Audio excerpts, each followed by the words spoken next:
we shall be talking about big data, Hadoop, analytics, and how it is useful and how it can be implemented. They have been kind enough to come here with a team. Mr. Kamal Kishore Das, he's here. We can have a clap for them. Mr. Pamit Singh, sir. Miss Madhura and Mr. Anirban Roy. Where is Mr. Mathur? Please come here, sir. I will request Mr. Mathur to hand over a small bouquet to Mr. Kamal Kishore Das. Thank you. I hope somebody is taking photographs, okay? Mr. Mathur will now hand over a small bouquet to Mr. Miss Madhura.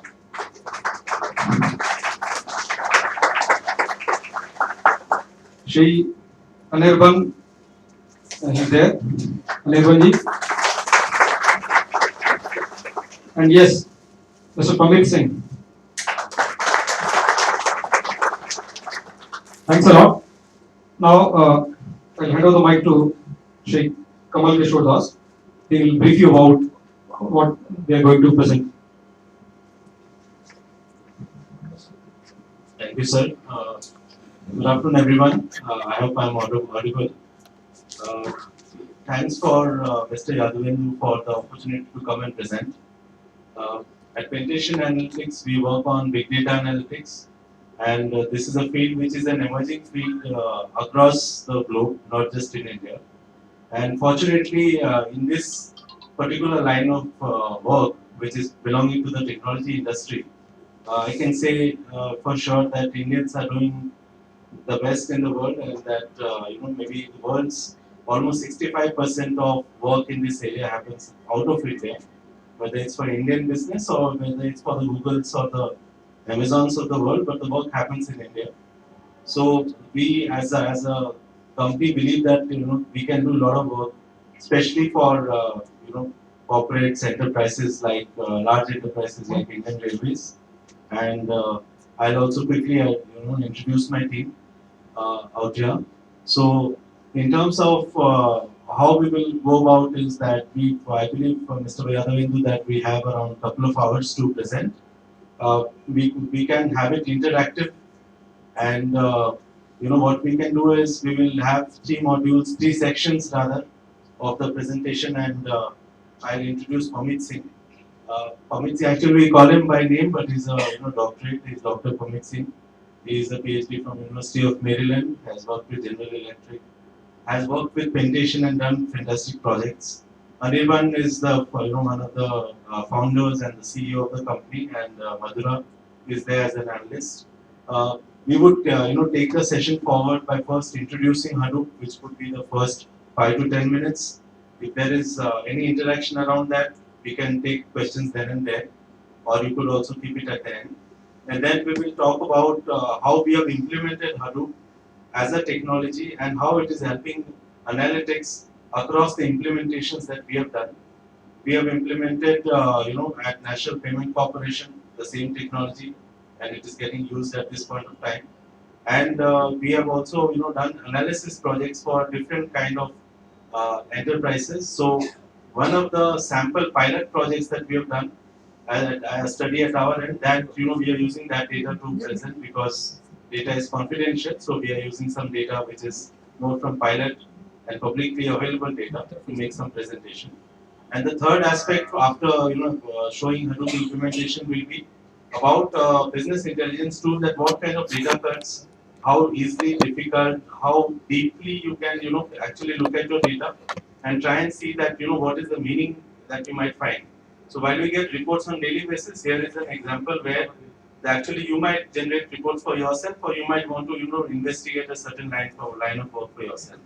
So these are the three segments that we'll pick up and address. Pamit, you might start. Yeah. So Pamit, you might start. So hi everyone. Before I start now the presentation, although we may have a lot more time with us to have this interactive session, and we can have questions while I speak, while we speak.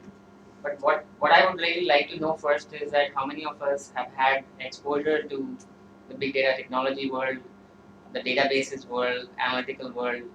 That's something that I would like to know. Just to get a sense pulse on what's the room like. So how many of us have had, let's say, databases background? So let's say, for example, so maybe 10%. Okay. And big data technology, like maybe we've heard heard the words, heard the words. Okay. So we have 20% or so. Then what about Hadoop? How many of us have heard the word Hadoop? Much fewer. Much fewer. Okay. And then what about data processing or data analysis? Okay, I expected more, but even fewer. They're doing it daily. Some of them are doing daily. Okay. Most of them are doing it daily. Daily. Okay, fine. So so we come from when analytics word is used, obviously it means a lot of different things to a lot of different people, right? So let me just. If you want to be comfortable, Madhura, let Madhura sit over there. She can at any point of time. So it's alright, it's alright. It's fine. So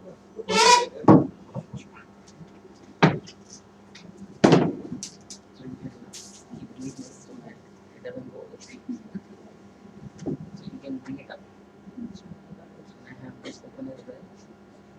And then I also have PCI examples. So when you go here, blow it up.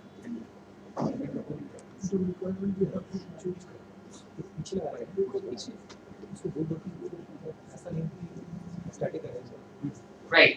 So you know what? When we talk about analytics, right? So we are Vantage Analytics. That's the name of the company. But when we talk about analytics, it means a lot of different things to a lot of different people. So I'll just brief a little bit about that. Coming all the way from when we say analytics, it's also essentially basic data processing. Some of it, we have been doing it in Excel for years, figuring out different business cuts using Excel data, which was not more than 65,000 at some point of time. Now with the new Excel, we can move up to about 10 lakh rows. So that's pretty large actually. That's pretty large already. That's within the last 3-4 years that Microsoft has done that, maybe a little more than that. And then we are, let's say, going beyond that and looking at what we are referring to as data aggregates or maybe business aggregates, some sort of summation, some sort of multipliers, multiplications of the data in a certain way which is relevant to the business problem at hand or the business intelligence that we want to drive out of it. Right? So that is like another level of analytics. Then we are moving towards using this kind of data and maybe looking at what we are referring to as predictive patterns. So we are still not getting into predictive modeling, but we are doing what would be referred to as discovering data discovery exercise, predictive patterns that we are discovering. Again, we do business intelligence. Maybe we use tools, BI tools, to be able to explore the data, Excel graphs, like bar charts, pie charts, trending. We use all of that, maybe even line charts, and see that how maybe a customer or how, let's say, our transactions have grown over a period of time. So that gives us an intuition, that builds us an intuition about how the future is going to be like, or what is our current trend line that we are on. So that is like the next level. Now, what like a lot of other people have started using this data for is, now that we are monitoring our data, and this is like monitoring. So we have monitored our data for many years.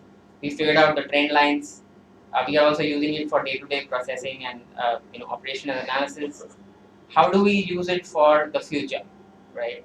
So that is where what we refer to as predictive modeling comes into play, where statistics, deep statistics come into play, machine learning comes into play, and also the overarching term artificial intelligence, which is being used nowadays, that comes into play. So use some of these methods which are out there, which have essentially they have, let's say, mathematical constructs or machinery behind the scene, giving us provision to be able to use technology and give us predictions for the future, right? So that's kind of the buzzword, so to speak, nowadays, right?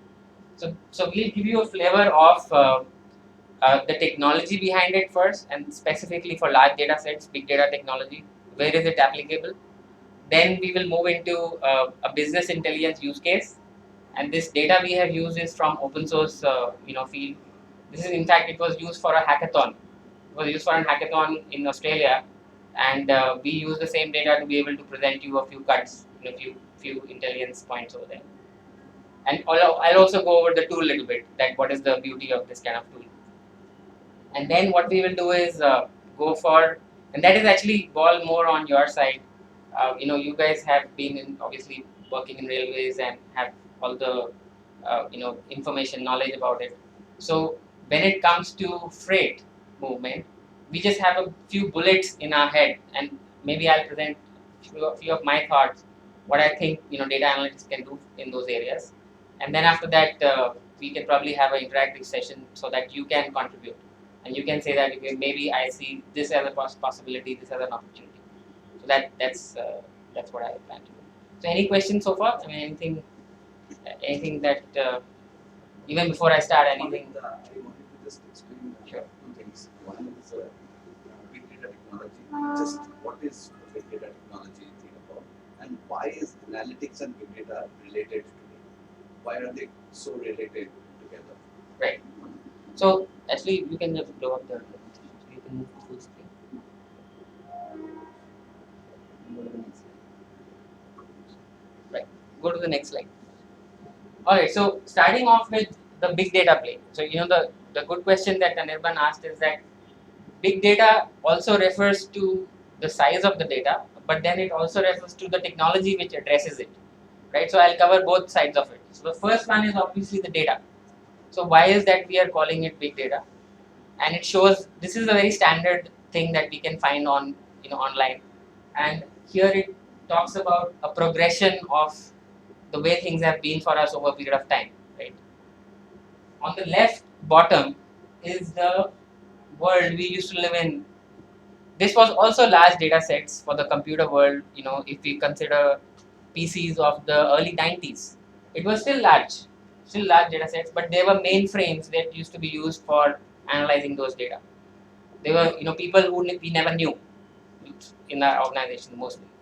But they were people who were using large systems to be able to process that kind of data.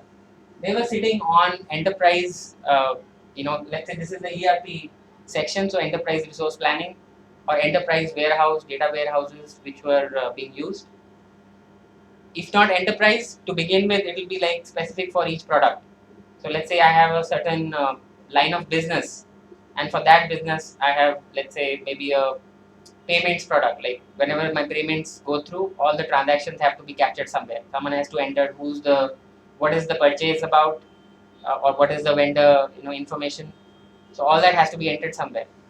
So there will be a software system in the front end, but in the back end there will be a database which will be capturing all that information. So that will be the product database. But if they are all put together, if they are like multiple products in a business, they are put together, that will be like an enterprise warehouse. Right, so that is where the world was, and now we have moved from here all the way to this side. Right, so this is where we are now. All of us most probably are on Facebook. We are on WhatsApp. We use it all the time. In fact, I use it for my work as well. It's so common now. So this is where the web, the social media, and all that data, which is a lot of it is text, very often. So how many of us use WhatsApp every once in a hour minimum? I think it will be more than 50% of the room, easily. So a lot of data is getting captured. That is on the text and the social side. Plus on the machinery as well. So here we are talking about speech to text. Let's say as I am talking, I could connect it to Microsoft Word itself, and Microsoft Word can convert it into text. So all that I speak is going to be captured, right? So that is data, capturing data. Plus the signal which this has, the electronic signal, all that, if someone wants to monitor that, whether this is going to be it is going to stop working in the next few hours or not. where is that getting stored? So all the electronic signals are also getting stored somewhere, at least the parts which are important. So this is the world now we live in, where we are storing as much data as we can, right? So moving from there to here has made a huge difference, and that is where the large data has become available for us, right? So that is one side of the story. Now the other side is I talked about mainframes, right? So going from gigabits to exabyte is written here, but I talked about mainframes here using large computer systems by people who are experts in that area, analyzing those data sets. And now we have this PC world. So we've moved on to PC world, we moved on to commodity hardware, right? So where a lot of small systems are available, you can put a lot of them together, network them, and use them together. So now the thing is that can we leverage, for example, if all of us had laptops in this room, and I would like to connect them all together, can I leverage that power which is available, uh, you know, parallelly by using that parallelly and processing this kind of data, right? So now that is the world that we have started to go into, which is where the technology part comes in. So to address Anirban's question, the merger of large data sets, which is not only like organizational data but also spread over multiple people, and the compute resources, which is also spread over multiple computers, has come together, right? So we are using that together to be able to do analytics or analyze our data. So that is how it kind of come together, right? So any questions so far, because I don't want to move forward unless like anything so far. So we've all heard all this, or it's comfortable. Okay. So let's move to the next one. Uh, this is delving deeper into so I've used the layer source. I've used the term source layer, Hadoop, data warehouse, and business department specific, right? So I'll explain what these four sections are. This is also kind of a very overarching view, so many of you would be familiar with it, but we can do an interaction and go deeper. On the source layer is more about the data sources. So I did talk about a few of them. Let's say Facebook, WhatsApp, right? A lot of it are unstructured sources. Many of us think that maybe when anytime a data looks like a text, it is unstructured, but it need not be.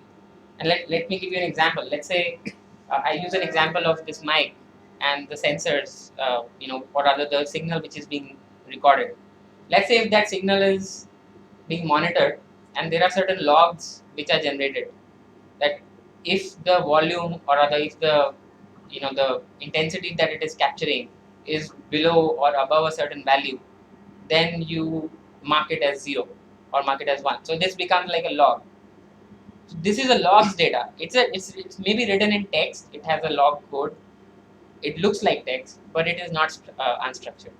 Why? Because it has a structure to it. We know exactly what is this code, what does it mean. So it's a log coming from a system. We also know when it was 0, what was it standing for. When it was 1, what was it standing for. So it looks like a structured data when we look at it when it is in a raw file, but indeed it is not unstructured, right? It is very structured data. Whereas unstructured would be my talking here. So I'm talking something, it is getting recorded. That is going to be unstructured, because anyone looking at that cannot decipher unless like a computer cannot decipher. We can, if we know the language, we can read it and figure out, but a computer cannot. So that is where the unstructured analysis comes into play. So I'll maybe briefly touch what kind of analysis go there later on, but that is the distinction. Second one is on the Hadoop side. So here I mentioned ETL and HTTP. So I'll explain the term. ETL is nothing but extract, transform, and load. So for any system to become analytics ready, and to be able to process data, we would first extract the data from its source. So WhatsApp, let's say, is on my mobile, right? I'm punching in text over there. That text is going somewhere and getting stored in some databases, right? So the extraction from that database is the first step. Without that, obviously, we cannot even think about analyzing it, right? So that's the first extraction. It could also be on Excel sheets. all of us are working on Excel sheets, preparing our spreadsheets for our business. So extracting data from Excel is part of that step, right? So, and we could think of any other format as well. Now PDFs, like PDF format, is very good for publishing. It's extremely good for moving information. It's very lightweight. But the problem with PDF is that it's very hard to extract information out of it. So automatically computer has to say that give me the text which is in PDF. It'll give you the words, but the graphs are gone, numbers are gone, the context is gone, right? So it is very hard to get information out of PDF in a good form, right? So a lot of things have to be done, and there are a lot of research going on to extract graphs from PDFs, numbers from PDFs. It's difficult, but people are doing research on that. So extract is that first step, which we are referring to. Then we have the T, which is and T and L can be reversed, right? So transform load is one. You could also load it first and then transform. Okay, so and the way it comes into play is that when I'm extracting data, rather than moving it, because it's already in my pipeline. What that pipeline means is that we are, let's say, it's a pipe connecting the tap and the reservoir. So we are pulling things from the reservoir. So while it is on the way, we can make changes to it. We can add some things to it, remove some things from it, and then is when we consume it, right? So that is the transformation layer. We can do it at that time. Or in this case, we can actually directly move first and then transform it while it has moved into what we would refer as an analytical store, which is different from the initial extraction layer, right? So that is what this is referring to over here. And again, there's a lot of depth to that field. I'll touch a little more on that with you as well. HDP stands for one of the standard terms used for Hortonworks distribution. So what is Hortonworks? It's a company which it's a provider for Hadoop platform. Hadoop is a big data technology platform, right? So HDP is a Hortonworks data platform, which is one of the products of that company. That's what it is, right? So here, why I have mentioned that is, one, it is completely open source.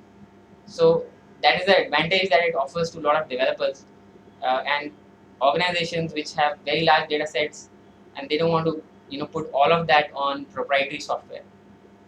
Typically, proprietary software in the big data play are priced by, let's say, the TBs or the volume that you are putting in. So if it is 1 terabyte of data or 1 GB of data, it's going to be priced at a certain $100, something like that, and it keeps expanding. So because of that, open source is a big thing in this world, right? So if we are able to solve our problems using open source solutions with minimal support, then it is highly scalable, especially for organizations like railways and all. I would assume that it will have a lot of data and it will be extremely useful there. Right? So that's what it is. Anything so far? So before moving to anything so far, any details that we want to go through? On the data warehousing side, so the enterprise data warehouse layer had always existed up until maybe, obviously it exists even now, but up until 5 years back, or maybe even 7 to 10 years back, before this whole big data technology play, that was the big data play. So we are bringing together the entire organizational data into a large database system.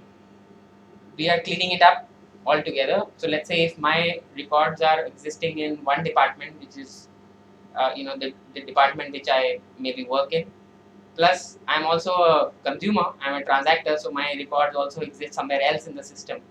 All of them are in different data sources. So enterprise data warehouse is bringing it all together, where all the records related to me are linked to each other. So the tabular versions or the data related to me are linked to each other. And now, if that is possible, obviously all the information about me can be gathered. Like how am I transacting? How am I actually? What is my, let's say, in time and out time in office? Is there a relationship between the time I spend at work and the kind of products I buy? All that is possible now because I have put my disparate sources of data all together. Right? So that is where the enterprise data warehouse started to take shape. And with big data technology, not only are we putting all of that together in big data technology, but we are also using not only in numbers and names, but we are using like videos, we are using images, we are using a lot of other text kind of data which the same user will have. So all of that comes together now. Right? So this is getting merged along with the big data technology. Right? So that's the key here. So data warehouse enhanced with new data sources, right? That's what it is. And then we go to the business department specific, right? So when we move here, this is the use cases. So I gave one example that if I want to know what kind of products am I buying, and I'm able to use my time at office or the duration at office to make a guess about it or a best guess about it, then that is one of the use cases. So given that I have maybe stopped coming to office for some amount of time, or maybe I'm spending a lot more time, what is the vending machine I'm going to use? What is the products that I'm going to buy? May be predicted, right? So I can stock for that. I can arrange for them being available ahead of time. So that is just a use case which comes to my mind right away, right? So we can think of many such things, just putting our heads together that what kind of use cases we can apply it to, right? So that is where the inputs mainly from the business comes, specific requirements of business.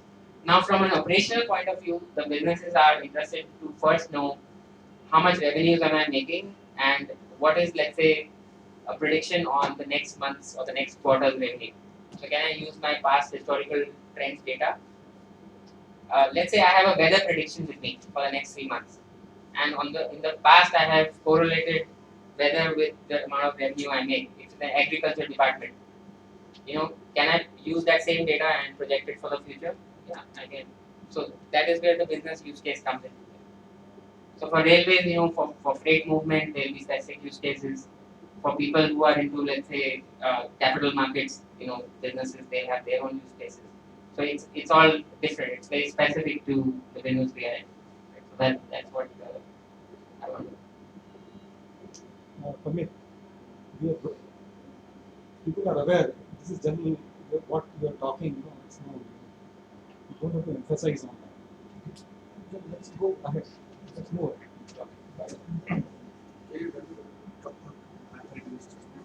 Yeah, okay. So on the bottom here, I think MapReduce is something that is mentioned here. That is an algorithm which is used behind the scene to be able to make all this possible. Right? So it is a way, it's essentially a parallel processing algorithm which is designed in such a way that when we build our applications and we query that large data set in Hadoop, then it will be split into multiple different sections and be processed independently. Right? So mapper and reducer are two phases in that algorithm. Mapping is one phase and reducing is one phase. Right? There are a lot of details on that as well. This is like an algorithm which is built, which is a very well-known thing in Hadoop, for large data processing. So that is all I wanted to touch upon. Here is, so again, this is generic, but this is a stack, a Hortonworks stack. We have also implemented this stack at the Kamal was referring to National Payment Corporation of India. We essentially started with a 3-month odd POC, which was essentially looking at the infrastructure requirement for their business use case, the platform itself, the implementation of the platform, then the business intelligence that we derive out of it, and then moving on to advanced analytical use cases. So all 4 things were covered for them to be able to make a case of Hadoop for them. Right? This is the stack that we implemented over there. What the stack has is multiple different sections. One of them which is on the data ingestion side, on the left side, you see things like Flume, Scoop, and all these different services, which are the data pull or the data ingest services in the stack. On the middle, you see things like once the data is in the HDFS, which is the data layer of Hadoop, then we are able to use these different services such as Pig, Hive. I know the names are kind of sounding weird, but MapReduce. All these different services are used to be able to extract that data and analyze it. Right? So that is the services used for querying the system. And on the right side are services which are used for managing the system. So we use Ambari extensively, which is why those are highlighted, the ones which we use extensively in the POC specifically. Ambari was used to not only install the whole system, but also be able to monitor how the nodes were doing. How, when the queries are running, how they are doing. That's also, yeah, that is on this one.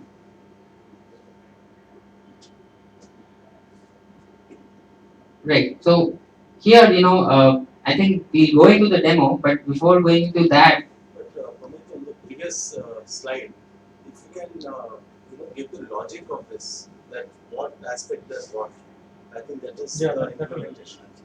Because instead of saying Ambari, so why this particular config is like this? Move from say up to from down to go up. okay, got it. That will give a sense of the Hadoop platform. Okay, got it. Because this is Hadoop in a nutshell. Great.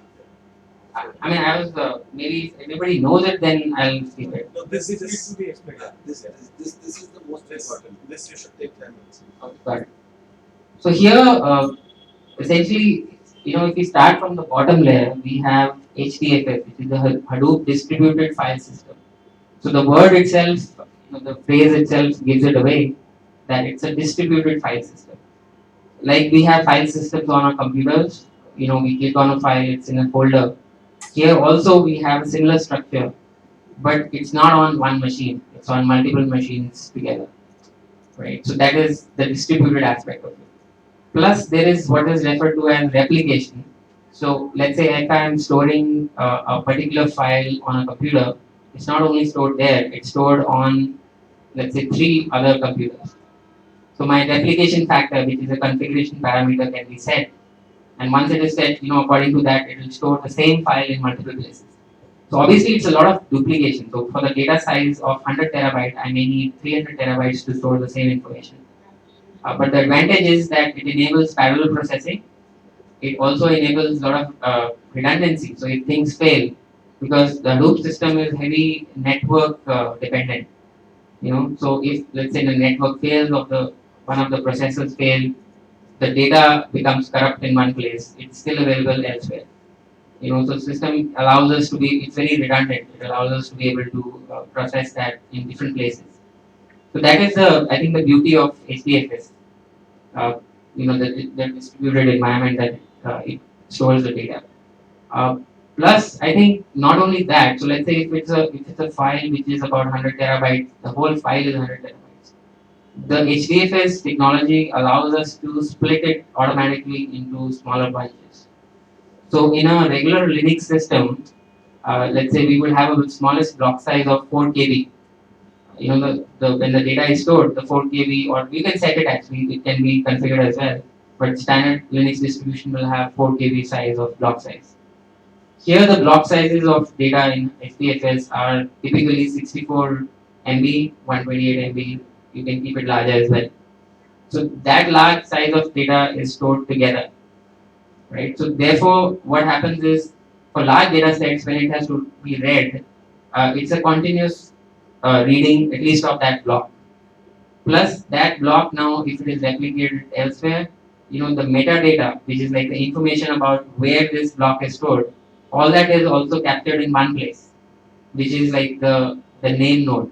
So Hadoop has data nodes and name nodes. Data is stored on data nodes, and name node stores information about where this data is present.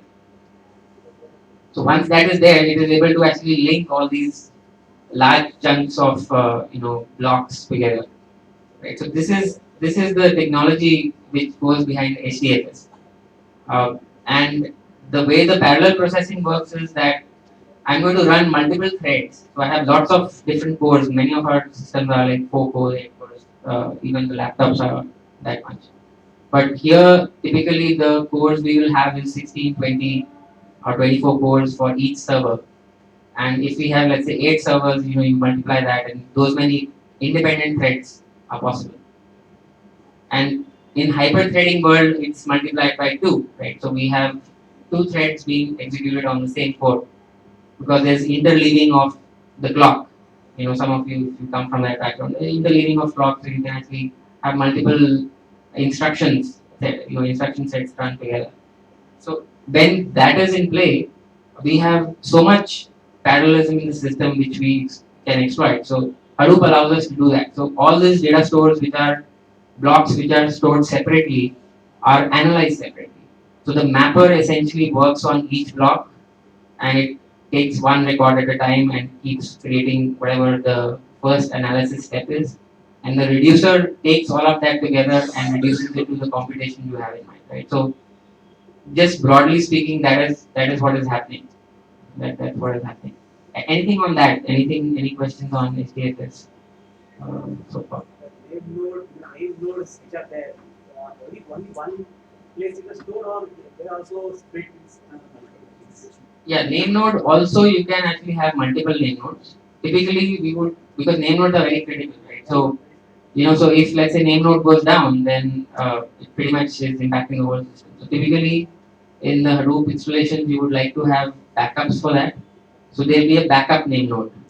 So anytime one name node is not functional, the other one is going to take over automatically, right? So that is the, and you can have more than two. So it depends on data sizes.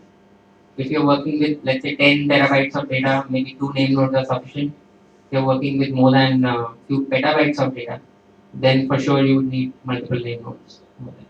the storage medium which they are using is the same as on the lattice, or it's some different. Right. So it is built on Linux. So let's say if you have Linux system, and then on top of that there is a logical layer which is going to define the HDFS. So it's the same hard drive, and it has let's say the Linux installation on it. It's a magnetic. Right. It's exactly the same mechanism as regular storage. There's nothing. I mean, it's not like we can use any of the other technologies as well. So it's not limited by hardware technology. So in a nutshell, name node is doing what FAT does Yes, in a way. broadly.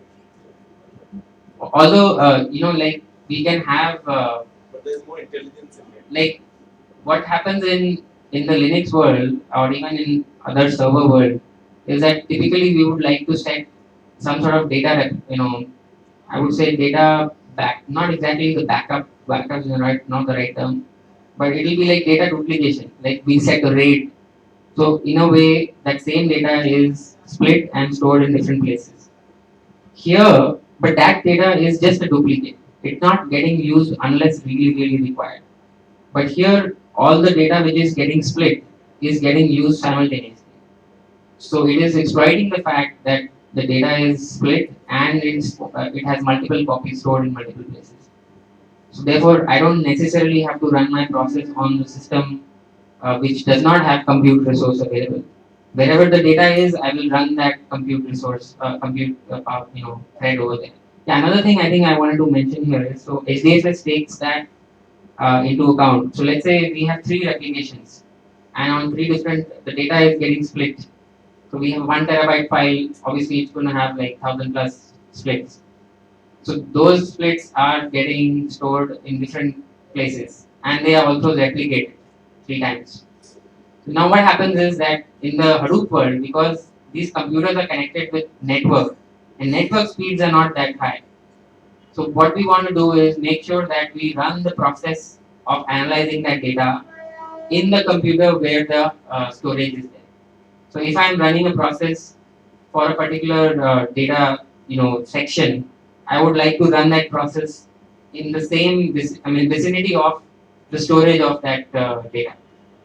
So let's say there are 8 separate computers, and one of them is available to be accessed for that particular section of data. So I would like to run the process only on the codes available on that computer. So that is called taking the compute to the data rather than the other way around. So the old world was that in the high-end servers as well, storage is separate. It has to be brought to the compute and then operated on it. Now it's the reverse. We would like to keep the processes as close as possible to the storage. Taking the compute to storage is the term which is used there. Yeah, that's what it is. So I'm covering on the right. So the other services. So here, this is Hadoop 2.0. This is the later or beyond that version. But initially, when Hadoop came up, there was very tight integration between HDFS and MapReduce. So MapReduce was the fundamental technology, which it was. It was called the core Hadoop. It was along with HDFS and built like that. So what Apache and the group did is that they abstracted this layer out.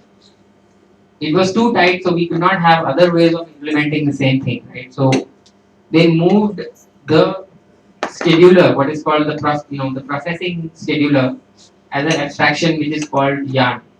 So yarn is nothing but yet another resource negotiator, right? That's the term over there. So it basically abstracts the processing power which has to be employed, or the computation which has to be scheduled over here at this layer. And now what is possible after that is that MapReduce becomes independent and just one of the services.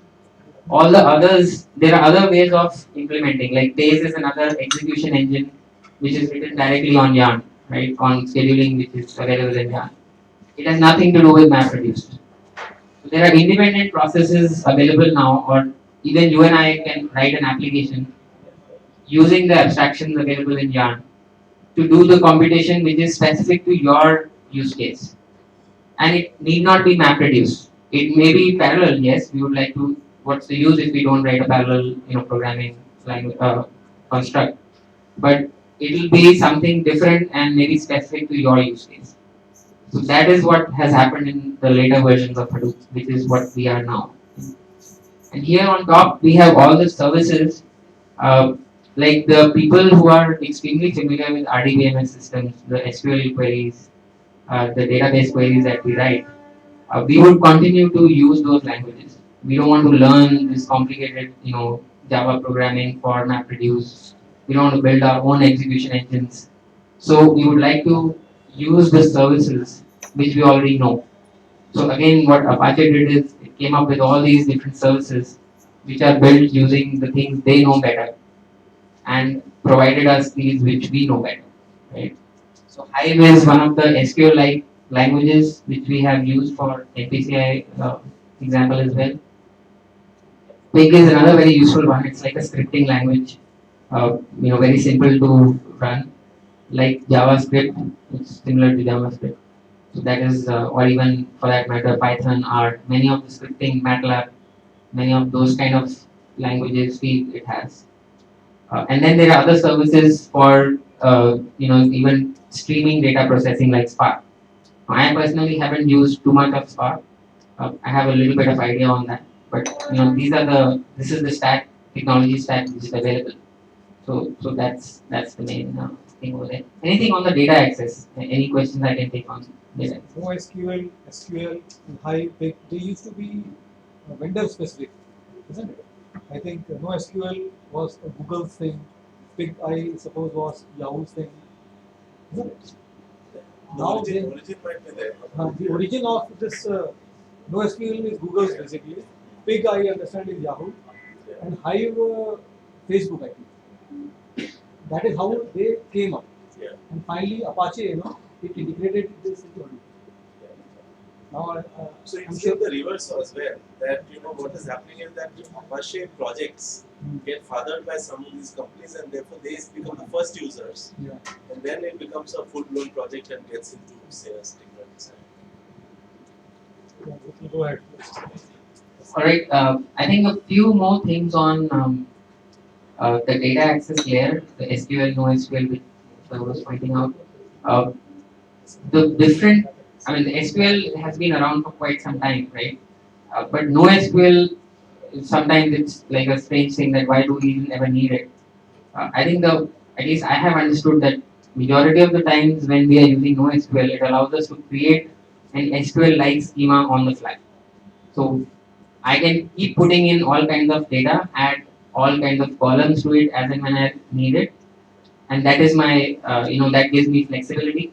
But when I need to query the system, I will create the schema on the fly and actually query the system. So that is the advantage of NoSQL.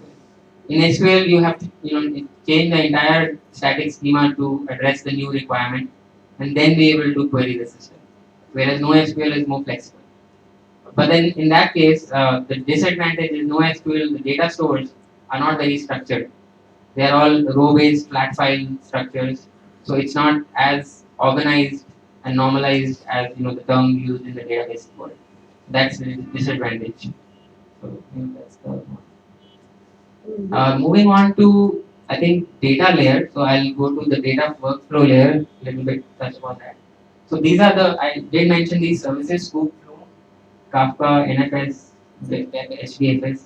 Many of them are data workflow services or tools which are used to pulling data from our known sources.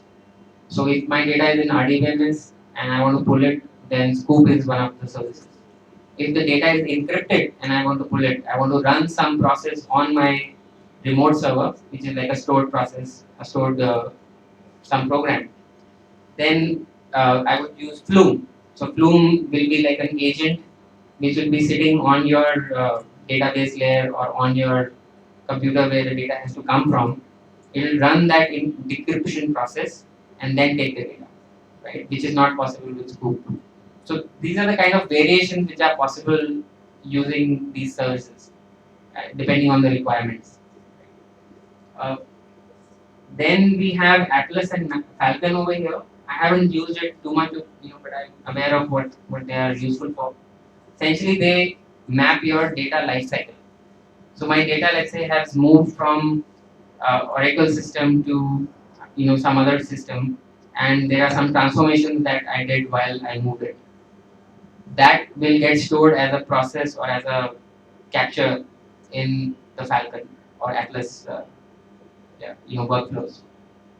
Right, so it kind of stores my data lifecycle. What are the transformations the data has gone through over a period of time, and maybe who are the people or what was the need for those transformations. So it will store that kind of a data lifecycle. That is what these services on top of all. Then we move to security and operations. Security actually, I personally will not touch. We haven't really implemented that. Unless implemented, I'll not want to speak too much about it. So this operations one I would. So operations one is something which is used for multiple purposes. Not only for, so let's say Ambari is one of the examples, but there are applications which can be used to automate our installations. So how when we have to install a software from the web, we have to download. There is a executable, many times it's a self-installer. So similarly, if you were to think of Ambari like that, it has capability of doing a lot of that self-installation for the entire platform. And it also allows you to pick and choose the kind of services that you need for your use case. You need not do a fat installation with everything, right? So it allows you to configure while you're installing. So that is what it is used for. Then we have things like Oozie. Oozie is like a workflow, data workflow tool. So it's not about data lifecycle like in Falcon and Atlas, but what Oozie does is it stores my data processes. So let's say the first process in data is that I want to clean the names. The names have initials and the initials have dots after that. As an example, I don't care about dots. I want to remove them. I want to make sure that if there are extra commas or there are extra padded spaces, I want to remove them. Very basic cleaning steps. So I have taken that step and moved the data from raw data to what I would call raw plus. So that is the workflow. That is the first part of the workflow. Similarly, next thing is I want to maybe change the date formats. Maybe I want to calculate variables. So there are dates of account opening of a bank, and I want to know what is my vintage. So I'm sitting here on today's date. If I subtract that from the account opening date, I'll get the vintage of that customer. So now these are new columns that I'm creating. So all that are different steps in my workflow which are visually captured in Oozie. I can label them, I can see them that very easily that this is what that step is doing. So if I double click on it, it opens up and shows me the detail. So that is what the Oozie workflow tool is about. I think this is pretty much it, what I can cover on this slide. It's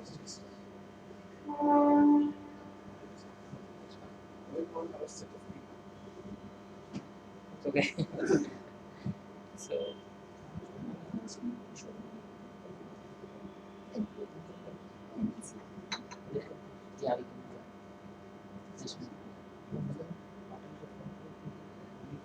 You have to blow it up.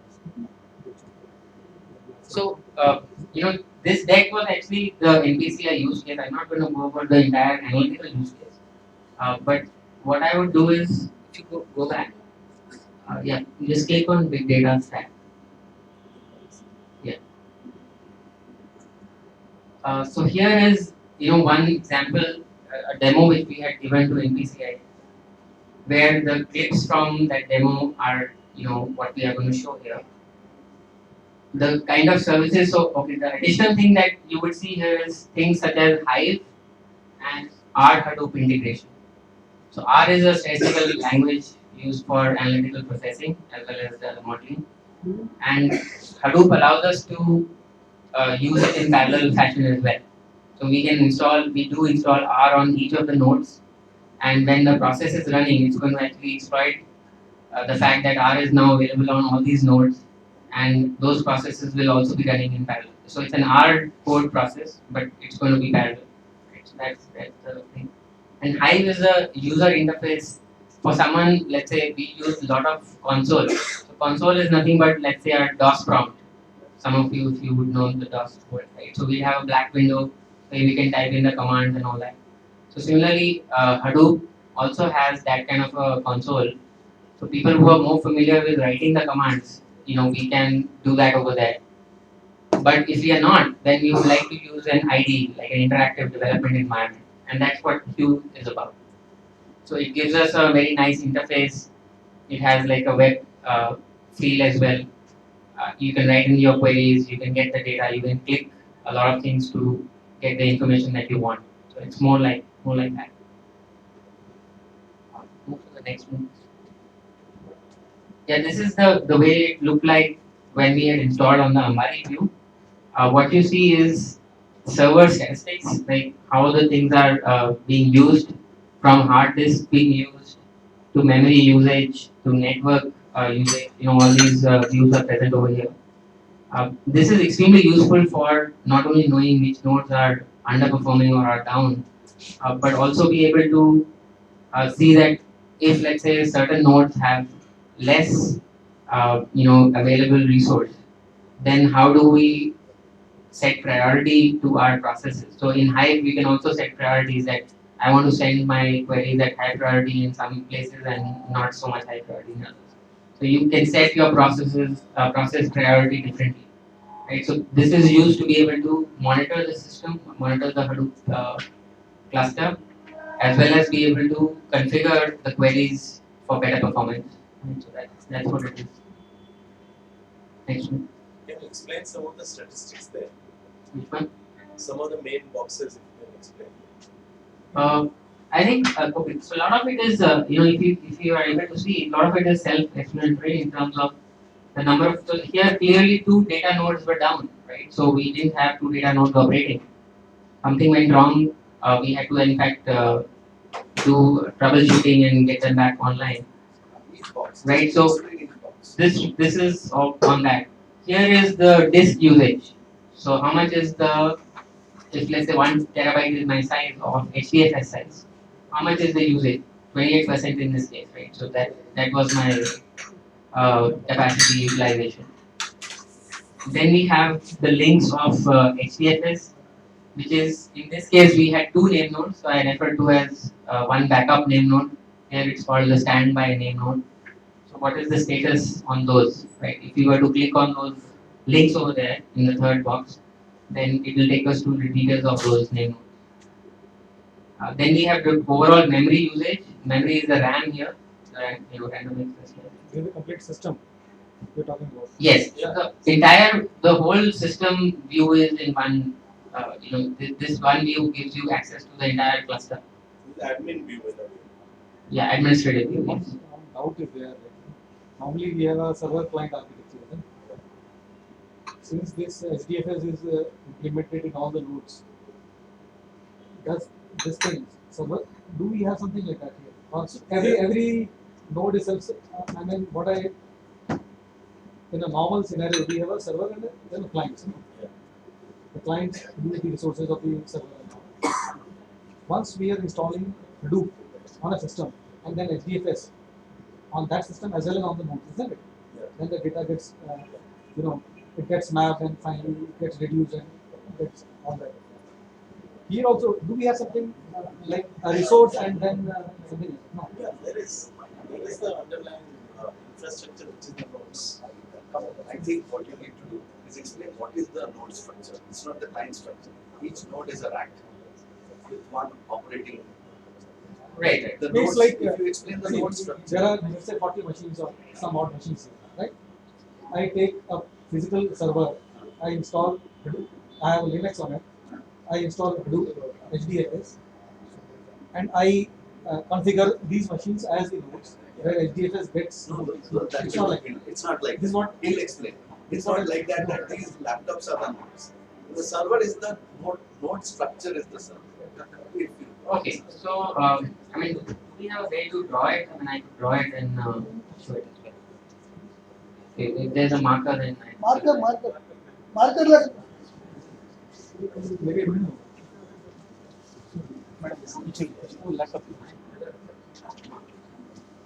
Just switch off the switch. Just switch off this. Sunil. Switch off the notes.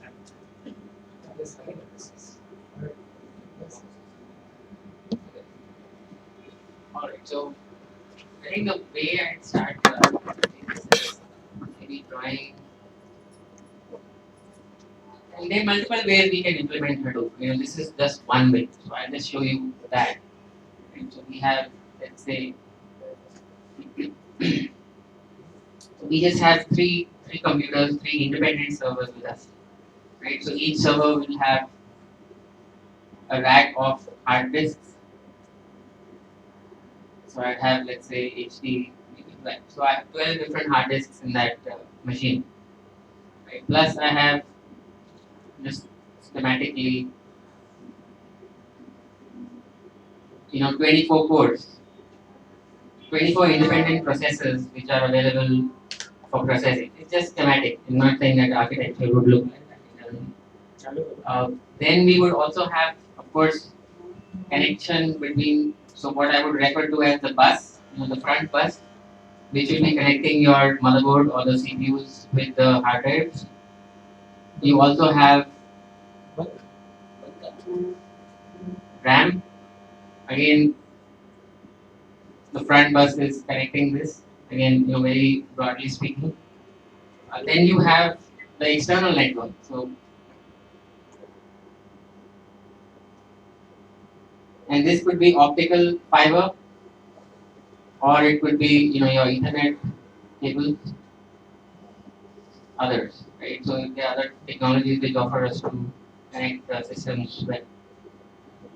So essentially, this becomes like a fundamental, backbone, so to speak, of the computer that we are going to use. So this is the server. Yeah, this is like an independent Hadoop server, Hadoop server, right? Now it's clear. And these are the different nodes. So what I'm referring to this as node 1, node 2, and so on and so forth. So these are different machines, independent servers which are available, and I have networked them together, and I'm using this whole thing and calling it a cluster, a Hadoop cluster. So there is no master node as such. There is. I'll get to that. There is. So now this is like the infrastructure available. Out of this, in Hadoop, of course, there are other technologies which are which offer parallel processing. One of them is, in fact, we have installed that and worked on it in NPCI as well as a POC, which is provided by a proprietary, it's a proprietary software provided by HP called Vertica, right? So that one has a certain structure, but Hadoop is something that it works on the principle that you have to have a separate name node and separate data nodes. So we'd have to associate one of these nodes as name node, and let's call it data node 1. So this I am referring to as name node. And the others I would, let's say in this case, I am making them as data nodes, right? And so on and so forth. So I have two data nodes in this cluster and one name node. So no backup name node, of course, right? I'm not doing it. Another thing I would like to say is, although here I have tied name nodes and data node to physical computers, but in reality, what is a name node? It's a process. everything on computers is a program, right? Eventually it's a program which is running. So name node is nothing but a service, a program which is running on this machine. I can also run data node on this machine. So now it's a name node and a data node, both. So it need not be a separate hardware that I have to dedicatedly make name node, and I can have all my data nodes over here and remove those completely. So I just have one server, which is extremely, of course, uh, I would say constrained, and a lot of stress, compute stress is put on it, because all the name node, data node services are going to be serviced by only this machine. But obviously, we have a lot of computers available at cheaper cost. So I would like to take advantage of the high networking speed that is available, specifically optical cables, which provide me with very high bandwidth, and then be able to use this huge number of cores and large number of hard drives which are available to me for parallel processing. Right? So that's what I would like to do. So which is where the scalability aspects come. So typically for terabytes and for exabytes of data, I would have 1,000 node cluster.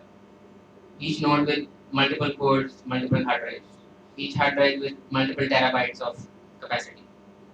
So when I'm doing that, then obviously I have so much parallelism available to be able to exploit, as well as so much store capacity. Important point here to be noted is I have put 12 terabytes of 12 hard drives.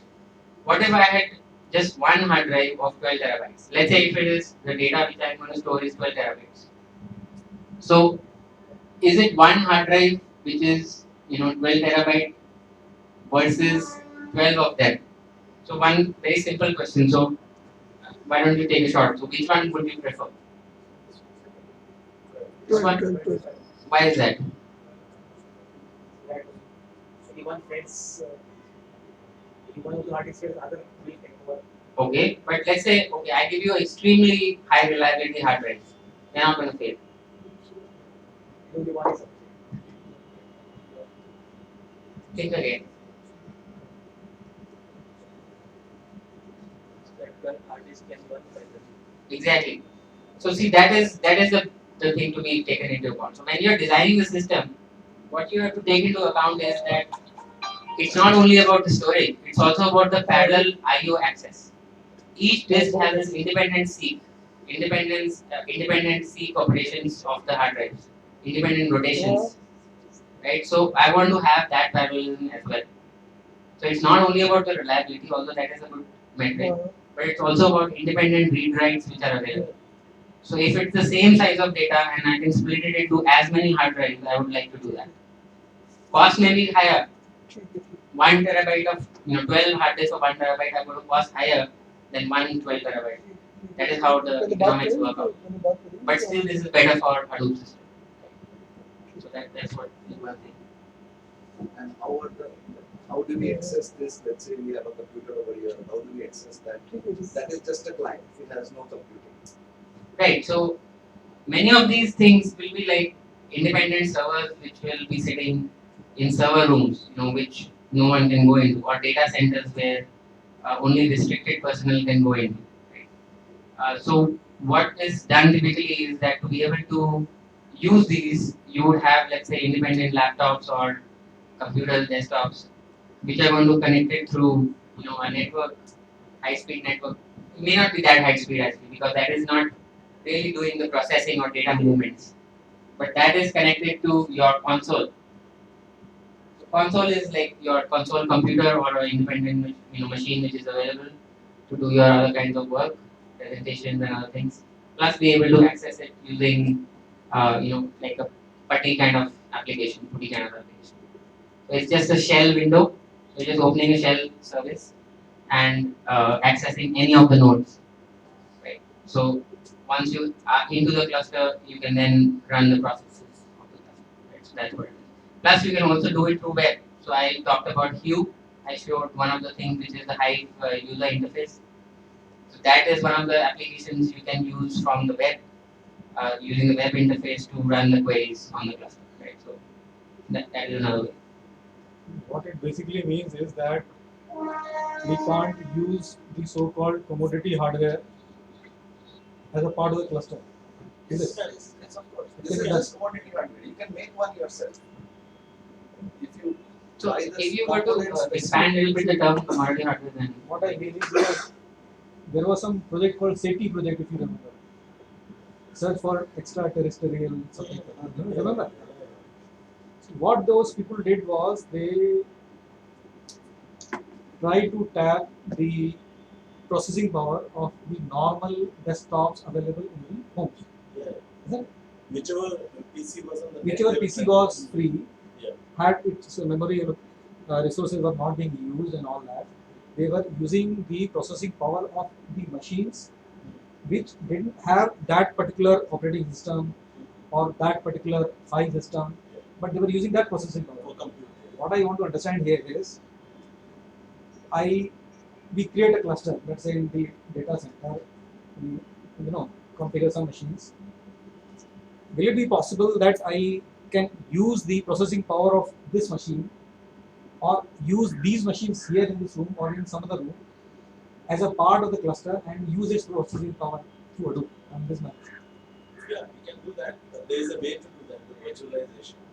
You want to talk about the implementation. You're getting my point? Yeah. I have, let us say, 800 machines in this building. Okay. I cannot go and configure all the, but most of the time they will be free. 80-90% time their processing power is not being used. Once I configure some cluster, some nodes somewhere in the data center, is there a mechanism in the existing setup wherein the processing power of the 800 machines in the building can be used to run a job, this, that? Is it there within the scope of this, or it's not? Or every machine which is a part of the cluster needs to be configured? This is what it is. yeah, You might have- you're right that every machine does need to have some configuration, but that configuration need not be a static configuration. So what I mean by static and dynamic is that, let's say a machine can also have multiple operating systems. We have Windows and Linux. When we start a machine, we can choose to go into Linux or we can choose to go to Windows, but it's only one, right? So one at a time. But let's say if we have Windows running and we run a virtual machine on top of an application which is the virtual manager on top of it, we run that machine and that machine has Linux. That virtual machine has Linux. So now that virtual machine is accessible to other computers to be able to access, this kind of technology network. So you could look at that, look at it that Hadoop can be implemented on a specific configured hardware, or a virtualization layer is available which provides resources for the implemented Hadoop to use. I will make my question very simple in the sense that in my data center I have 3 servers. Okay? So they are specifically So dedicated for this. Install Hadoop. Yeah. I decide I run one of the service as a name node and then 2 as data node and all. One configure them and all that. Yeah. That becomes a Hadoop cluster, right? Correct. As a user sitting in my room, I want to give a particular query or some job to that. It will of course map it within these 3, isn't it? Exactly. Yeah. Then reduce it and then send back to me. Yeah. The- It will do some computation. This is what the setup is offered. Yeah. Which is what we explained. But should you need to use this 800, Hmm. then we'll have to have a virtualization strategy. That how are these virtual, machines mapped at a virtual layer so that that computation or storage resources available for the Hadoop system to access. Let's say, for example, So the same can be applied. One, it is one machine. You can have a very big server. Some server is big where the server is not getting utilized. You can allocate a part of that server to Hadoop also for virtualization. That means So I this- make that server a part of the cluster. So you make a part of the server, the Hadoop cluster. So you You incorporate make it a part of that your existing. So similarly, So Similar, it's the same similarly these virtualization machines I can make them a part of the Hadoop cluster. cluster. Yeah, in theory, yes. So I think you are right about it, and we have been experimenting some of that as well in expectation. But I think apart from that, there are going to be application specific needs, which we have to see whether it will be addressed by this kind of a partially available system or not. So if let's say I am using it and that computer now is stressed out because the way I am using that computer from a desktop application is taking away a lot of power, or maybe it's heating up the machine. So obviously it's going to impact my performance of that node. So now how does that really change my performance of the entire system? That is something which is debatable. And people, I think in theory it's possible. It's just that Hadoop typically when it is marketed, it also talks about balancing. So when the compute is balanced across my nodes, it is relatively preferred more for processing rather than when it is extremely imbalanced. So, but then people are experimenting to do what we used to. My understanding is this: if in this building there are 800 machines, I don't think more than 1% or 2% of the processing power is used. Most of them, they are not being used. What I'm trying to look forward is whether it is possible in this present scenario to utilize those dormant, capacity. So That's that the point. What you say, okay, if let's say you allocate that much we know is dormant. One is the flexibility that prioritization the person Yeah. using has first priority. If it is Obviously. 90%, it Yeah. can only take 10%. Yeah. The other is a fixed allocation that you allocate 50% to it because you know anyway the 50% is not going to be used. So what Pamit is basically talking about, the same research is going on. That how is it flexibly allocated or fixed allocated? Right, and also like how in practical applications it is How it is robust enough to run. Does it give you response time which are quick enough?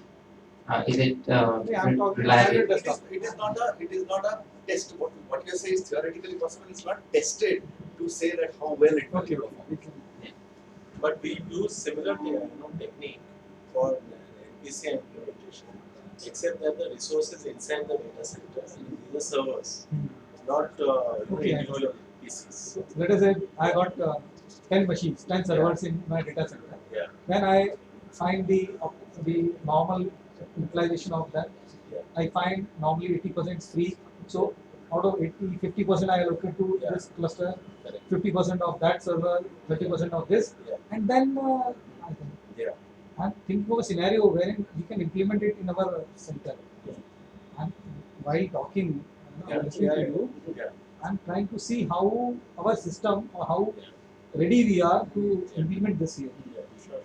Okay, I can go ahead. I think we should get into the data and then if required come back. Yeah. Okay. Timing also. Time to put after you on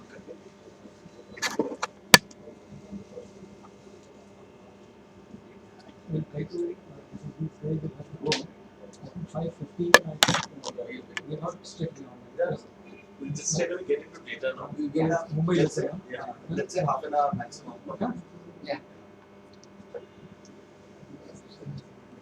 Because I said now focus needs to be on what how we are going to do it. Yeah. That is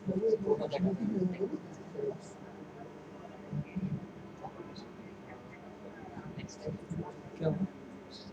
आएगा क्या? Enter मान. Enter कर सकते हैं. चलो.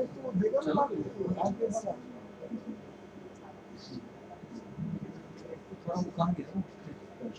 ये नहीं. I think press 4. Madam is over.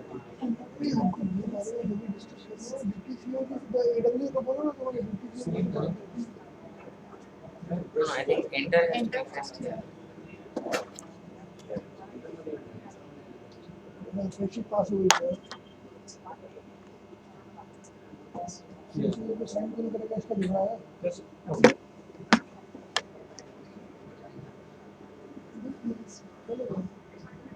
इसको rotate करो.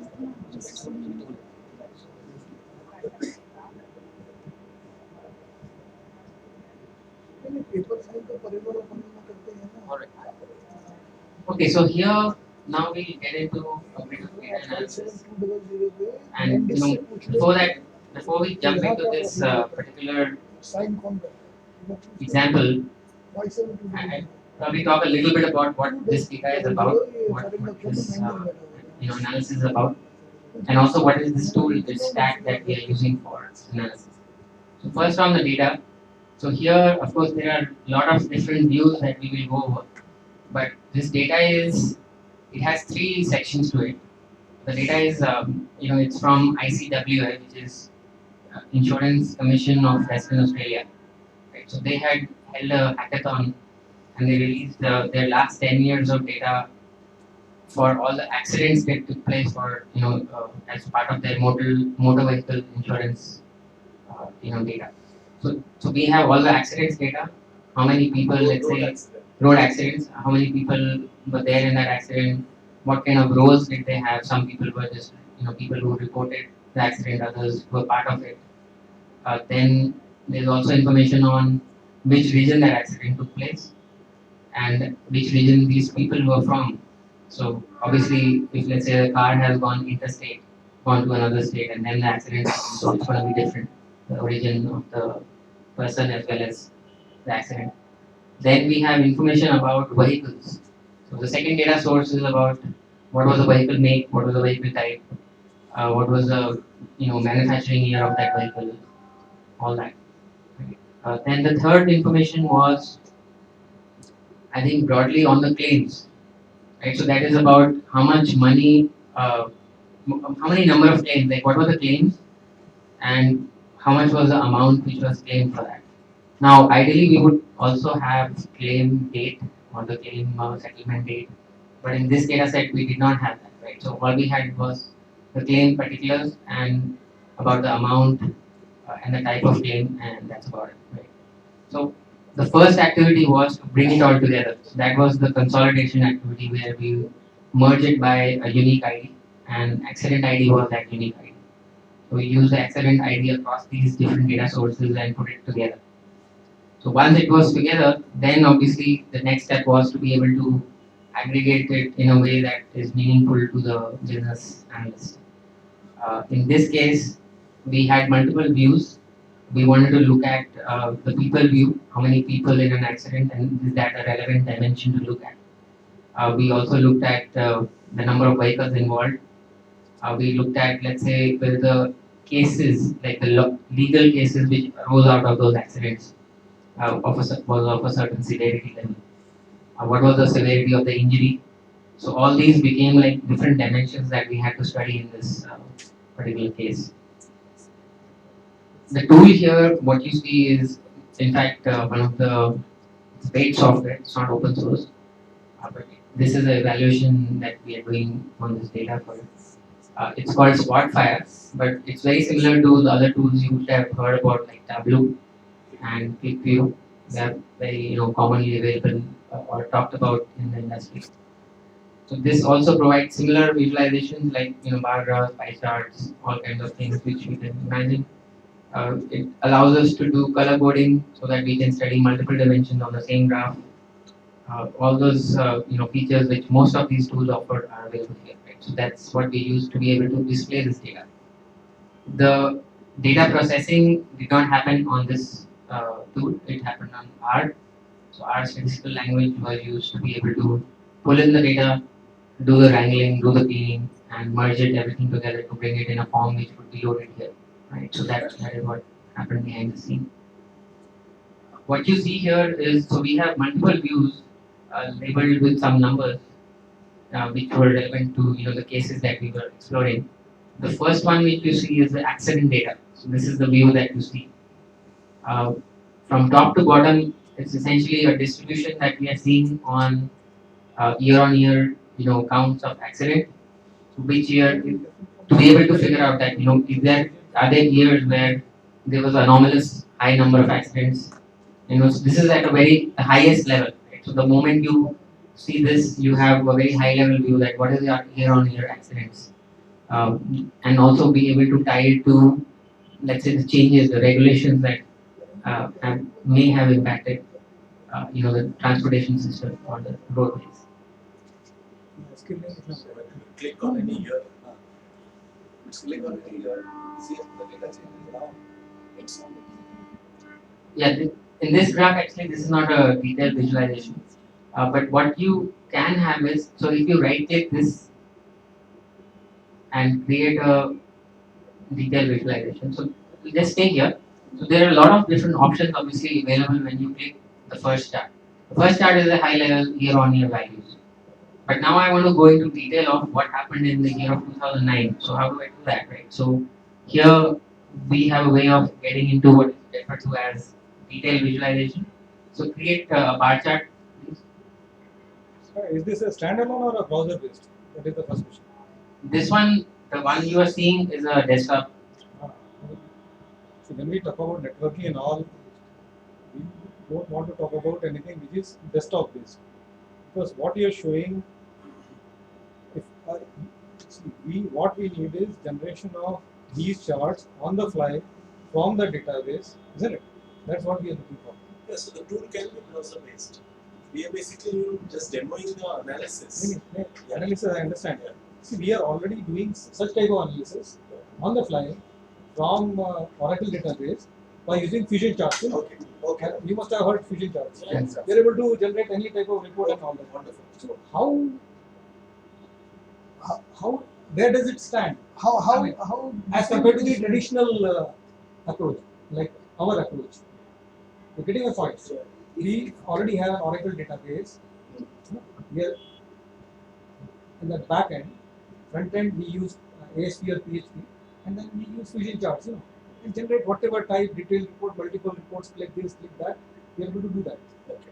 Wonderful. This, how does this compare on a browser-based system with this? This is what we. I think that will not, this will not So, suffice. so I mean, whether it's browser based or desktop, the point is the functionalities, lots of them will be similar.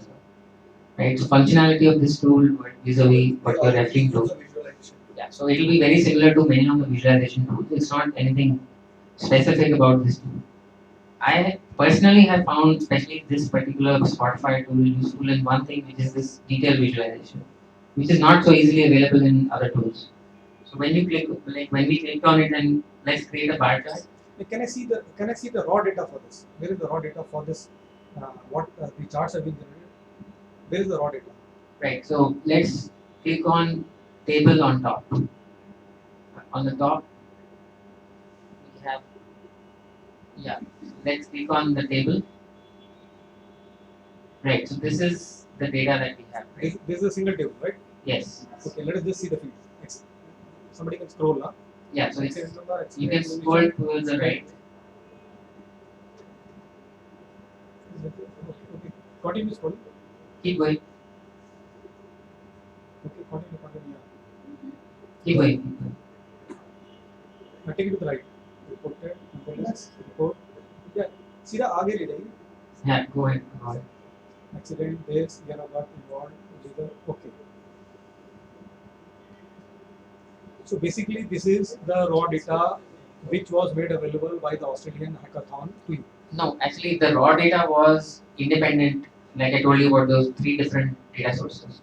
So we had the intermediate layer where we actually put it together in terms of identifiers. So accident ID was a unique ID which merged them together. So we did a join between all the 3 and prepared this data set. Okay. So raw data was something else. From that, you extracted this based on some Common fields. common fields, right? Yes. Then you ported that into this TIBCO spot file. This tool, yes. Now you have to tell TIBCO how to this spot file. This is what you want to generate. Yes. Right. So we would, whatever the x and the y axis need to be, we kind of create those plots. How it is different from Excel? If I may ask as a very layman, how this graph generation is different from Excel? Actually, graph generation is very similar to, so it is like any other visualization tool. The difference here comes in interactivity. So when the dashboard is seen all together and in a neat form, plus there is, so I'll show you one thing. So what she did is she created a detailed visualization between, so let's go to the first one again.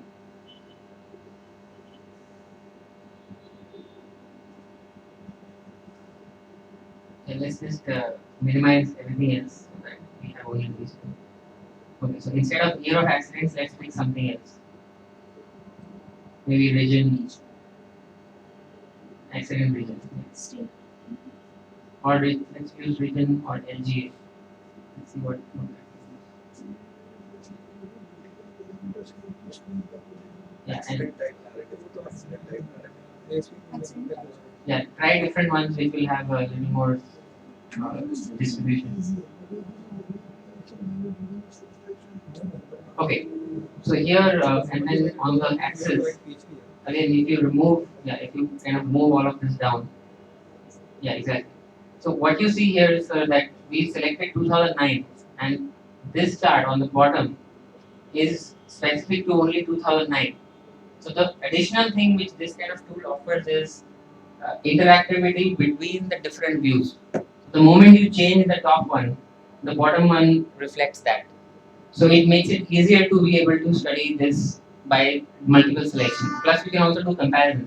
So let's pick two of them together. Control. Right? So now two of them are together and it's in a, you can also do a side by side, right? But now you are able to see the patterns of only these 2 years across different accident type And the narratives. type, this is a stacked bar. It can be a bar which becomes comparison easier. Yeah, like side by side. Side by side bars. So you are able to now see the distribution again sorted by from left to right. If we get that. Sort by value. So I No, just no, want no, to no, you're not clarify getting- that tool is not the no. tool is again a demonstration One point. as long as it's a standalone tool, you can play with it, right? Correct. The moment it is a browser based, you have to use PHP, isn't it? Yeah. Whether Spotfire can be directly integrated without writing a customized PHP for this is what I mean.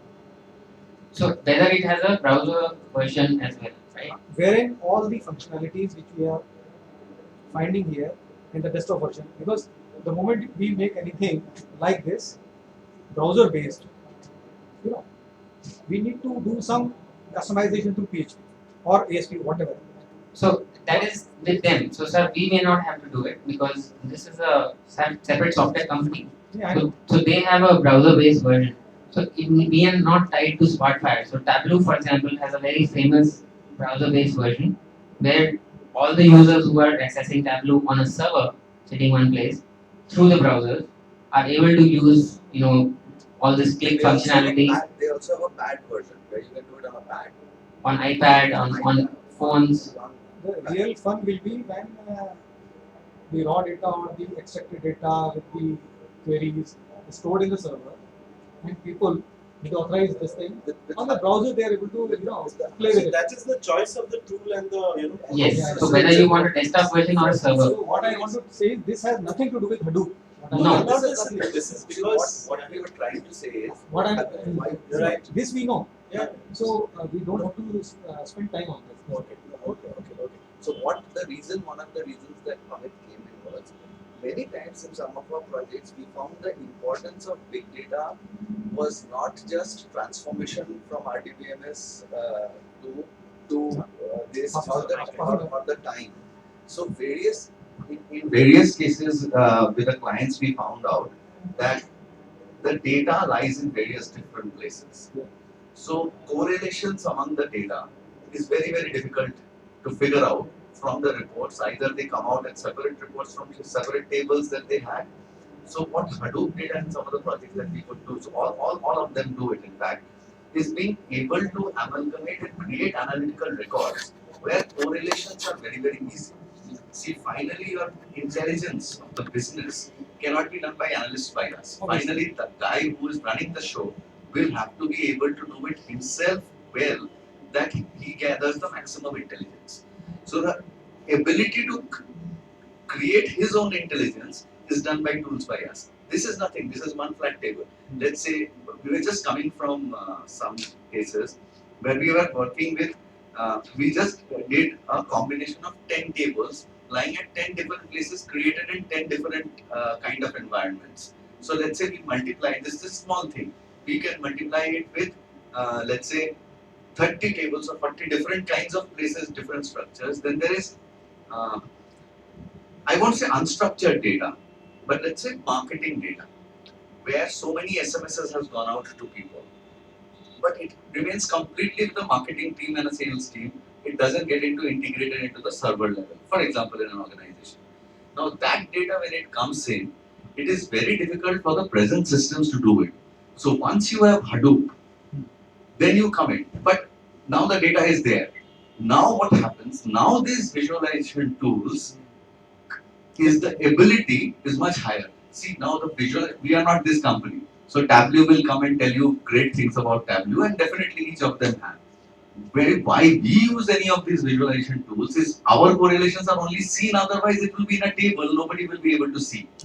So big data, if you look at the hardware stack, then the Hadoop stack or platform, be it Hortonworks, Cloudera, Mapr or whatever, then the statistical stack where the analytics and the actual statistical kinds come in, which is now depicted in a small top layer of the visualization tool.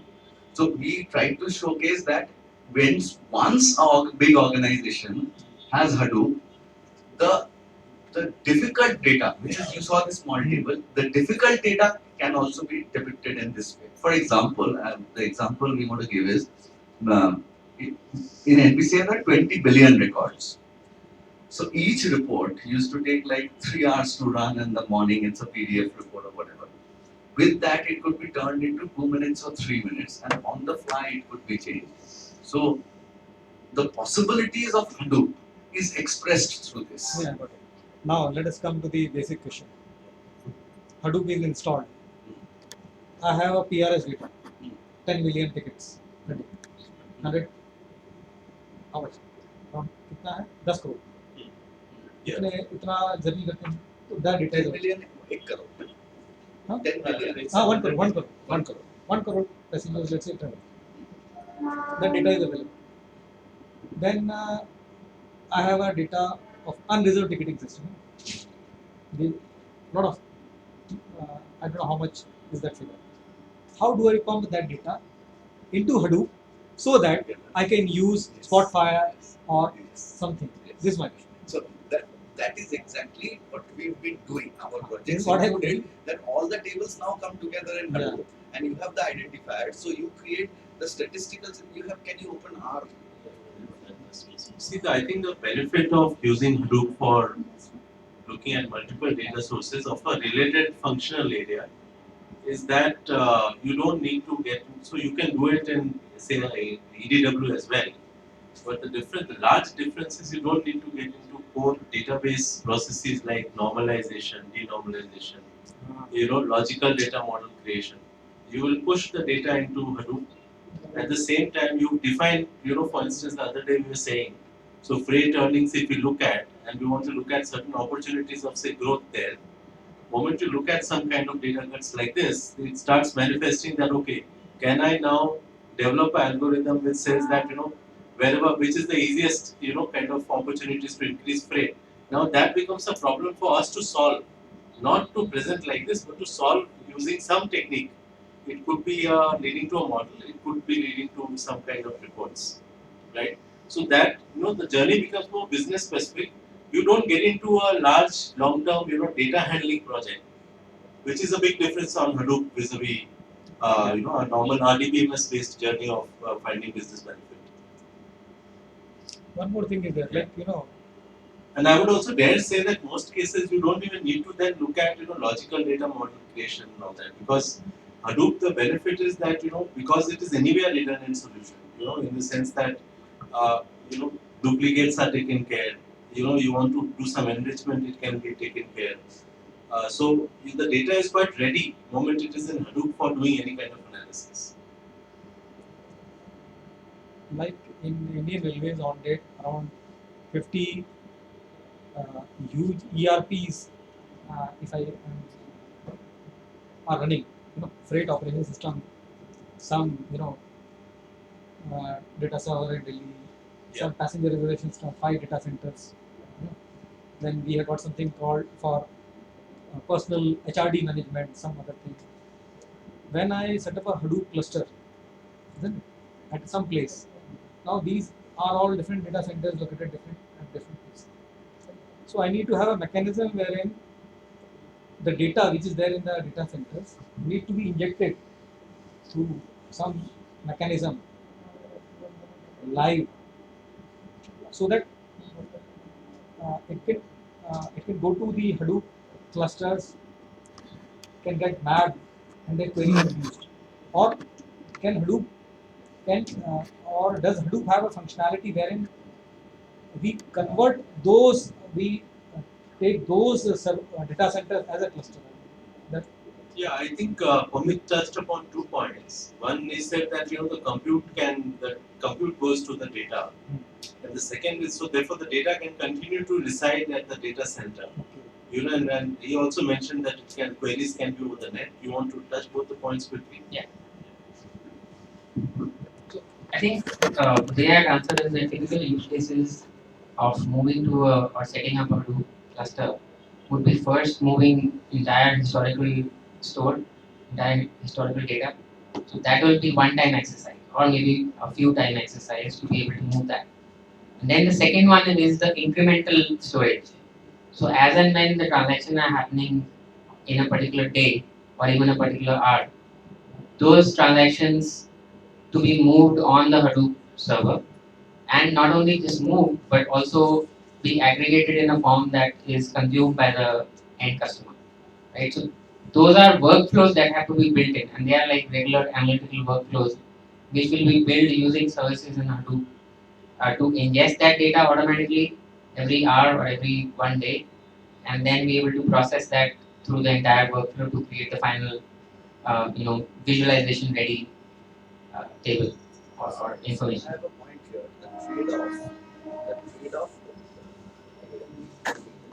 The trade-off will finally be on the use case. If you need real-time transport of data, the cost will definitely be higher. But will it be instantly analyzed and used? If you have some real-time generation of analytics data to go back for some intervention that may be required. The other trade-off is end of day. In some intermediate case, it can be end of hour. So, as the organization will have to decide the use case in which the data ingestion happens. that is understandable. See, it will be the application. So suppose a PRS application needs some triggers from our end. I mean, our means the analytics end. We'll have to build those. And now to build that trigger, if a analysis needs to run or the rule needs to be defined, that can be asynchronous. You need not do the entire stuff because obviously it depends on the kind of trigger, the complexity, and everything. So, Amit, I think the query yesterday was that multiple location data centers, data residing in multiple locations, used for one analytics program. Yes. So, what is the response to that? And maybe available over the net. Obviously, I mean, it's possible. See, It's possible what to I'm do thinking it. from Indian regulars' perspective is,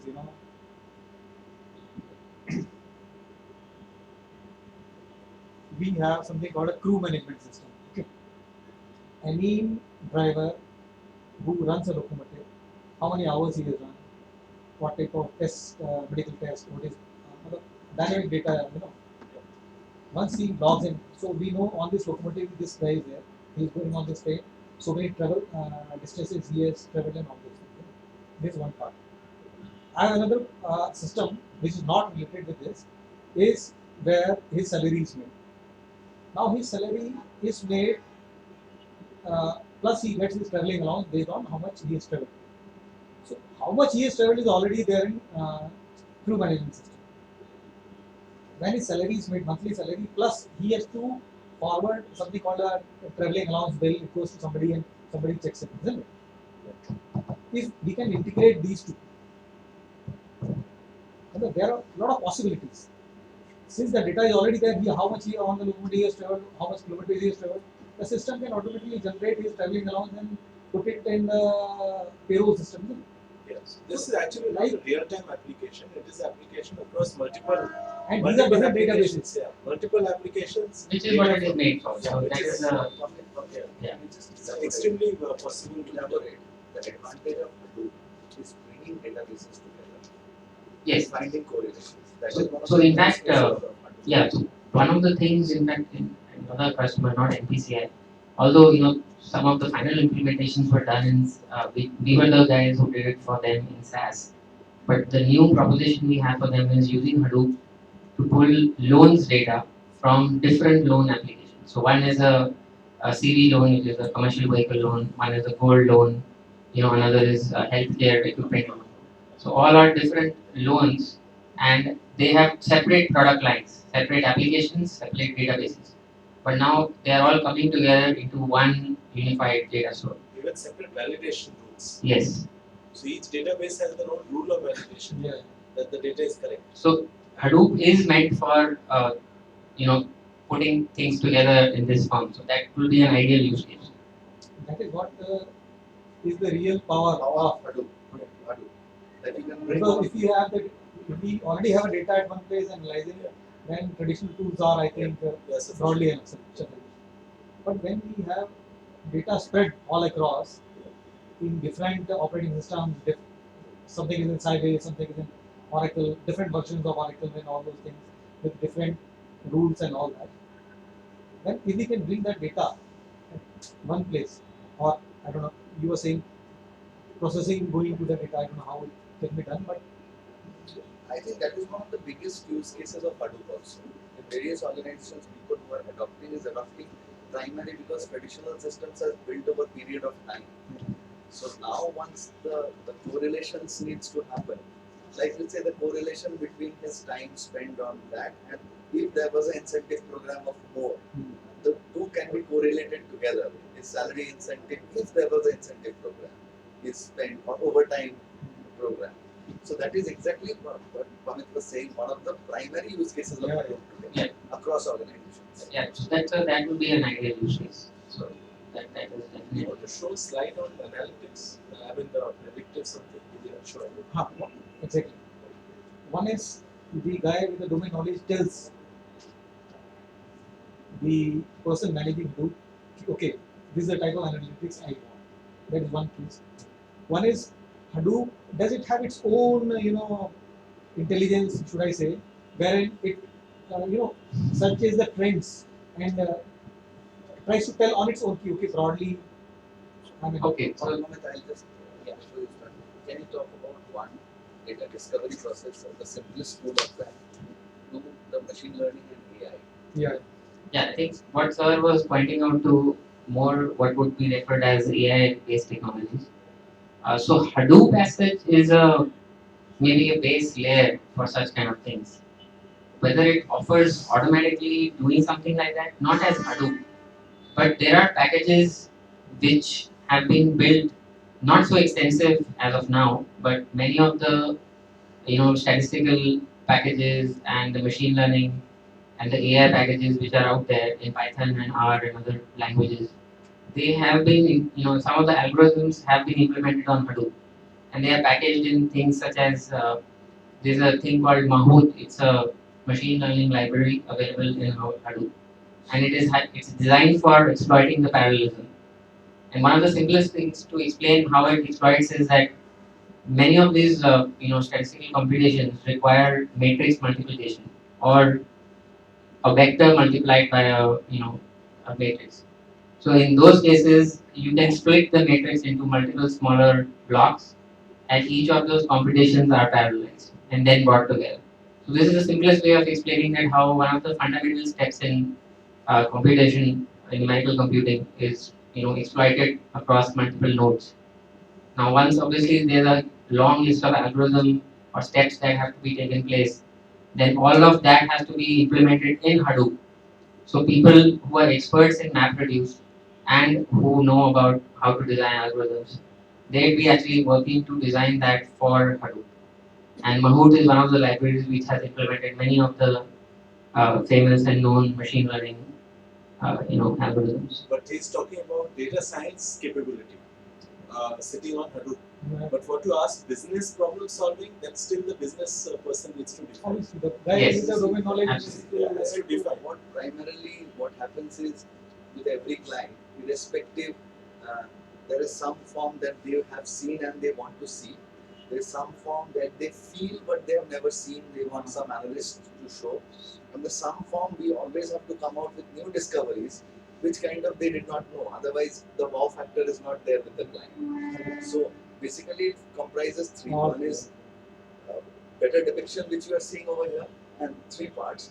The other part is what machine learning is talking about. The intelligence over time is. Can you just explain a bit of machine learning, where machine learns Yeah, I think I'm sure sir is aware of some of this.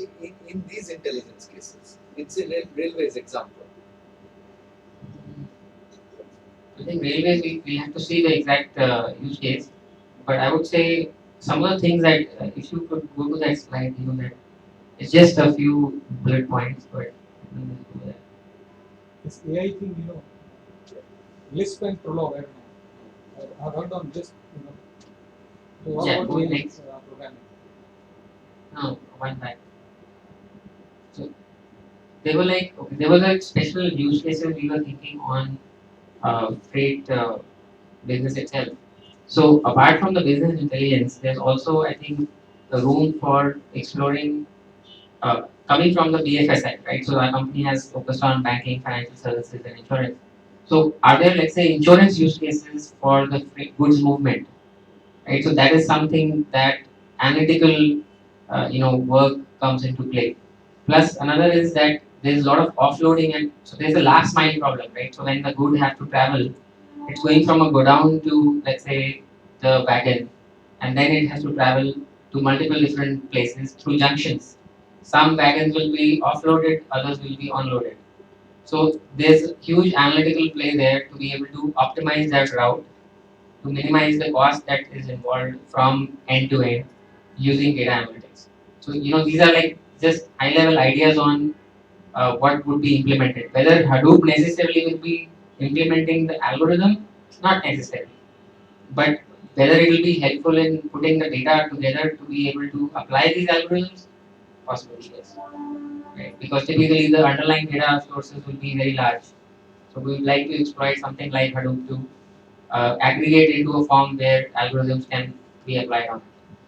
Because these algorithms, if they have to be applied on petabyte scale, they will fail. It's like it's going to take infinite time for them to run. So they have to be at a smaller size, which is more relevant to the business insight that you're wanting to discover or the problem you're trying to solve.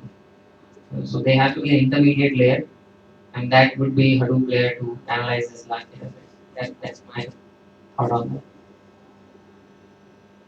that.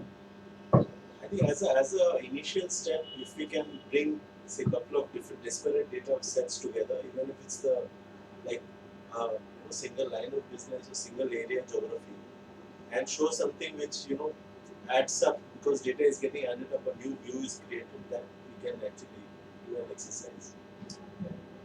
Broadly, we have understood. It basically brings data, a common platform, multivariate data. And then analytics broadly, we tell that, and then it works on that data and it gives what Then the we model were needs to looking be built. for. Model has to build and The report needs to be created. That's great, huh? that's all we had. Thank you. For audit verification.